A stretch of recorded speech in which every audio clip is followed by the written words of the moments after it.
ഷൊർണൂർ നഗരസഭയുടെ അംഗൻവാടി ഹെൽപ്പേഴ്സ് നിയമനത്തിൽ ക്രമക്കേടെന്ന ആരോപണം. 9 ഒഴിവുകളിലേക്ക് നടന്ന സെലക്ഷനിൽ കൂടുതലും CPM പാർട്ടി അനുഭാവികളായവരെ കയറ്റിയെന്നാണ് ആരോപണം. Alinchuvadu, Kozhippara, Kuruttikkunnath, Kanayam east SN college, Ganeshagiri, Paruthipra, Mecheerathukunnu, Cholakkalam എന്നീ സ്ഥലങ്ങളിലെ അംഗൻവാടികളിലേക്കാണ് നിയമനം നടത്തിയിട്ടുള്ളത്. 51 പേരാണ് സെലക്ഷൻ റാങ്ക് ലിസ്റ്റിൽ ഉൾപ്പെട്ടിരിക്കുന്നത്. ഇതിൽ 9 ഒഴിവുകളിലേക്ക് നടത്തിയ നിയമനങ്ങളിൽ 3 പേരെ മാനദണ്ഡങ്ങൾ പ്രകാരവും ബാക്കിയുള്ള 6 പേരെ പാർട്ടി പ്രവർത്തകരാണെന്ന കാരണത്താൽ നിയമിച്ചുവെന്നാണ് പ്രതിപക്ഷങ്ങൾ ആരോപണമുന്നയിക്കുന്നത്.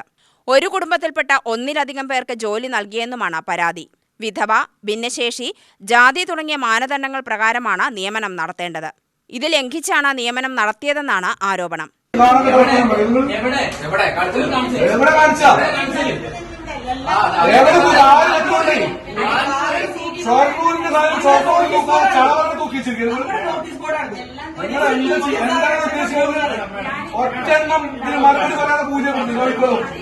ഒൻപത് പേരിൽ 4 പേർ ജോലി തുടങ്ങിക്കഴിഞ്ഞു. സെലക്ഷൻ ലിസ്റ്റ് വരെ പുറത്തുവിടാതെ ആളുകളെ ജോലിയിൽ പ്രവേശിപ്പിച്ചുവെന്നാണ് BJP പറയുന്നത്. ഈ റാങ്ക് ലിസ്റ്റ് യഥാസമയത്ത് പരസ്യപ്പെടുത്തിയില്ലെങ്കിൽ നമുക്ക് ആശയത്തിന് കലക്ടറെ അവർ ആര്യപടലിൽ കാണാമായിരുന്നു. അപ്പൊ ഈ റാങ്ക് ലിസ്റ്റ് സുതാര്യമല്ലാത്തത് കൊണ്ടാണ് പരസ്യപ്പെടുത്താതെ ഈ ഓഫീസിലും നഗരസഭയിലും ഉൾപ്പെടുത്താത്തത് കൊണ്ടാണ് നമുക്ക് ആശയത്തിന് പോകാൻ സാധിക്കുന്നത്. അതെല്ലാം ഒരു 2 ഓഫീസും ഒത്തൊരുമിച്ചുകൊണ്ട് ഈ അനധികൃത നിയമനം നടത്തിയിട്ടുള്ളത്. അവ ഇതിൽ കൂട്ടുനിന്നവരെല്ലാം നിയമത്തിന്റെ മുന്നിൽ കൊണ്ടുവരികയും ഇന്റർവ്യൂ ബോർഡിൽ മറ്റ് ജനപ്രതിനിധികളെ ക്ഷണിച്ചില്ല എന്നാണ് കോൺഗ്രസിന്റെ പരാതി. എന്നാൽ ഇതിൽ നഗരസഭയ്ക്ക് പങ്കില്ലെന്നും ആരോപണങ്ങൾ അടിസ്ഥാനരഹിതമാണെന്നും നഗരസഭാ അധ്യക്ഷൻ പറഞ്ഞു.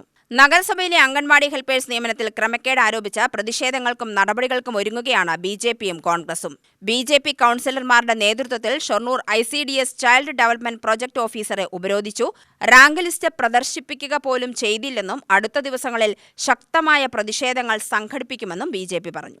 നഗരസഭയിലെ ഇതുമായി ബന്ധപ്പെട്ടുകൊണ്ട് ഒരാഴ്ചയായിട്ട് അതിന്റെ റാങ്ക് ലിസ്റ്റ് പ്രസിദ്ധപ്പെടുത്താൻ ഇത് തയ്യാറായില്ല. നഗരസഭാ ഓഫീസിൽ കാണാൻ സാധിച്ചിട്ടില്ല. ഈ ഓഫീസിൽ വന്നപ്പോഴും ആ റാങ്ക് ലിസ്റ്റ് കാണാൻ സാധിച്ചില്ല. അപ്പോൾ റാങ്ക് ലിസ്റ്റ് എല്ലാം ഉദ്യോഗസ്ഥരും ഭരണ സംവിധാനം കൂടി ഒത്തൊരുമിച്ചുകൊണ്ടുള്ള ഒരു കള്ളത്തരമാണ് ഈ നിയമനത്തിന്റെ പേരിലുണ്ടായിട്ടുള്ളത്. എന്തായാലും BJP ഈ നിയമനത്തിൽ അർഹതപ്പെട്ടവർക്ക് അത് നേടിക്കൊടുക്കുന്നത് വരെ ശക്തമായ പ്രക്ഷോഭങ്ങൾ BJPയുടെ ഭാഗത്തുനിന്ന് ഈ ഓഫീസിലും നഗരസഭയിലും ഉണ്ടാകുമെന്നുള്ള കാര്യമാണ്.